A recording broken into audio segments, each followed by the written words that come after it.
الكريم أما بعد فقد قال الله تعالى في كلامه المجيد أعوذ بالله من الشيطان الرجيم بسم الله الرحمن الرحيم هن لباس لكم وأنتم لباس لهن وقال النبي صلى الله عليه وسلم الدنيا كلها متاع خير ومتاع الدنيا المرأة الصالحات মাননীয় সভাপতি ও বিচারক মণ্ডলী এবং আজকের উপস্থিত শ্রোতাবৃন্দ সকলকে জানাই আমার আন্তরিক সালাম আসসালামু আলাইকুম। আজকে আমার বক্তব্যের মূল বিষয় হলো ইসলামের দৃষ্টিতে নারীর মর্যাদা।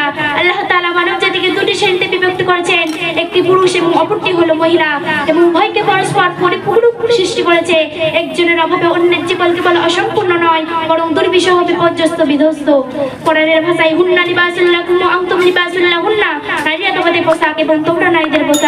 দুই চাকা বিশিষ্ট গাড়ি যেমন একটি চাকার অভাবে অচল হয়ে পড়ে, ঠিক তেমনি নর নারী একে অপরকে বাদ দিলে অচল। একজনের অভাবে অন্যজন অশান্ত অতৃপ্ত অবস্থায় অচল প্রায় জীবনযাপন করেন। হযরত আদম আলাইহিস সালাম তিনি জান্নাতে থেকেও নারীর জন্য অনুভব করেছিলেন অবাক শূন্যতা, বোঝা গেল নারীর শান্তির আধার, সান্ত্বনার উৎস। কোরআনের ভাষায় খলাকালাকুম মিন আনফুসিকুম আজওয়াজান লিতাসকুনু ইলাইহা, তোমরা যদি মানুষের প্রশান্তি অর্জন করতে পারো তার জন্য আল্লাহ পাক তোমাদের মধ্যে হতে তোমাদের জীবন সঙ্গিনীদের বানিয়েছেন। তাই নারীর অস্তিত্বকে স্বাগত, কিন্তু ভাগ্যের কি নিষ্ঠুর পরিহাস, মানব জীবনের অতি গুরুত্বপূর্ণ অংশটাকে সব সম্প্রদায় পেয়ে অবহেলা করে চলেছে, তার পক্ষ মর্যাদাকে কণ্ঠপাত করেছে, তার অস্তিত্বকে সম্মানে টিকে রাখার জন্য একমাত্র এই ইসলাম নারীকে উদাচ্চিত দান করেছে তার প্রকৃত মর্যাদা প্রাপ্য অধিকার।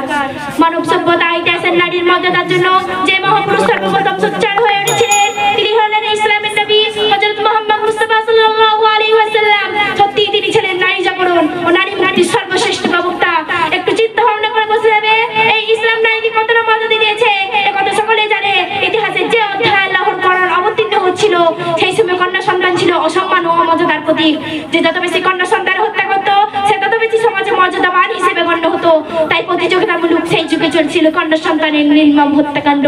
ভাগ্যের কারণে যারা বেঁচে থাকতো তারা সর্বস্তরের জন্য পুরুষদের হাতে খেলনায় পরিণত হতো।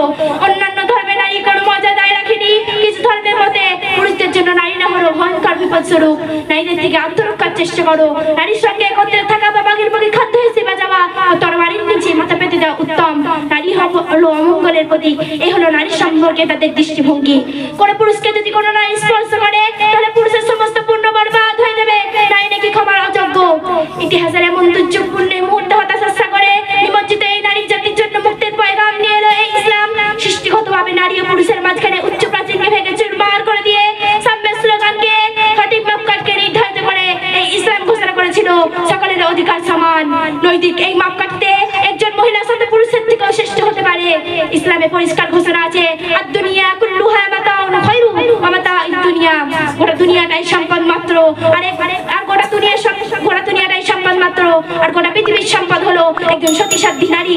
যে কন্যা সন্তানকে অসম্মান ও অমর্যাদার প্রতীক মনে করা হতো, কোরআন পাকের সূরা নাহলের 59 নম্বর আয়াতের মধ্যে এই কন্যা সন্তানের জন্মগ্রহণ করাকে সুখবর হিসেবে ঘোষণা করা হয়েছে। প্রাচীন আরবে কন্যা সন্তান নির্মাণ প্রথার বিরুদ্ধে এই ইসলাম গর্জে উঠেছিল। কোরআন বলছে লা তাকতুলু আওলাদাকুম খাশিয়াতা ইমলাক, নির্মম এই প্রথাকে চিরতরে হারাম ঘোষণা করেছে। নারীর অস্তিত্বকে ত্বরান্বিত করেছে, পিতাকে জান্নাতের সুসংবাদ শুনিয়েছে। নারীর অস্তিত্বকে সম্মানে টিকিয়ে রাখার জন্য একমাত্র উৎসাহ প্রদান করেছে এই ইসলাম। হুজুর সাল্লাল্লাহু আলাইহি ওয়াসাল্লাম বলেছেন তোমাদের মধ্যে যদি কারো কন্যা সন্তান জন্মগ্রহণ করে তাহলে তাকে যদি ঘৃণা চোখে না দেওয়া হয়, তার প্রতি যদি পুত্র সন্তানকে প্রাধান্য না দেওয়া হয় তাহলে আল্লাহ তাআলা জান্নাত দান করবেন। বলুন সুবহানাল্লাহ। হুজুর সাল্লাল্লাহু আলাইহি ওয়াসাল্লাম বলেছেন যে তোমাদের মধ্যে ওই ব্যক্তি উত্তম যে তার পরিবারে স্ত্রীর উত্তম। সে যুগে স্ত্রীকে মোহরা থেকে বঞ্চিত করা হতো, আর ইসলামের মোহর বাদ দিয়ে স্ত্রীকে শুধু ভোগের পাত্রী হিসেবে ব্যবহার করা ইসলাম ঘোষণা করা এই ইসলামে পুরোপুরি হারাম ঘোষণা করা হয়েছে। স্বামীকে হুকুম দিয়েছে ওয়াতুহুন্না সাদুকাতিহিন্না নিহলা, মায়ের প্রতি তার সন্তানের জান্নাত। যে কন্যা সন্তানকে একদিন জীবন্ত কবর দেওয়া হতো সেই কন্যা সন্তানকে জীবন্ত কবর থেকে তুলে এই ইসলাম কোথায় পৌঁছে দিল, তার পদসেবায় জান্নাতে রেখে দিল। কি সম্মান আর কি মর্যাদা, তা কি চিন্তা করতে পারা যায়? দুনিয়া জুড়ে ভাঙা বলি মন্তরগুলিকে তারা কি এইভাবে নারীদেরকে সম্মান দিতে পেরেছে?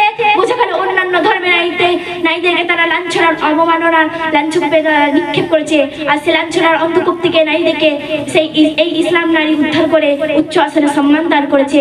আর আল্লাহ তাআলা আমাদের সকলকে ইসলামের ছায়াতলে থাকার তৌফিক দান করুন। ওয়া আখিরু দাওয়ানা আলহামদুলিল্লাহি রাব্বিল আলামিন। আসসালামু আলাইকুম। ইসলামী বিভিন্ন ধরনের ভিডিও পেতে আমাদের চ্যানেলটি সাবস্ক্রাইব করুন এবং লাইক ও কমেন্ট করুন। আল্লাহ হাফিজ।